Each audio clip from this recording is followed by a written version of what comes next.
पनावा उनकर फेरी दीजिए पापा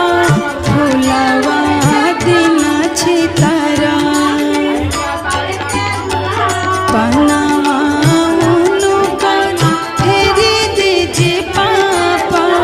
फुलावा दिन छितारा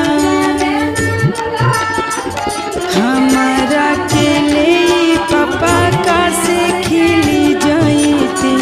साजन लवटी घरे जा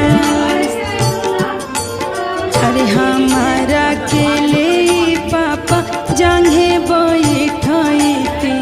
साजन लवटी घर